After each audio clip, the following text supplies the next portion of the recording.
conquistar o que é devido e nunca os outros causar danos. Mas falta arranjar um doce amor que me ame, que esteja aqui a meu favor. Já tentei, mas não tá dando certo, então por quê?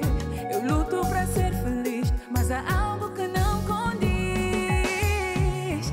Sou infeliz dessa forma, queria alguém que fosse o meu tudo, que fosse o meu pilar. Choro com dor por não ter esse homem pra amar.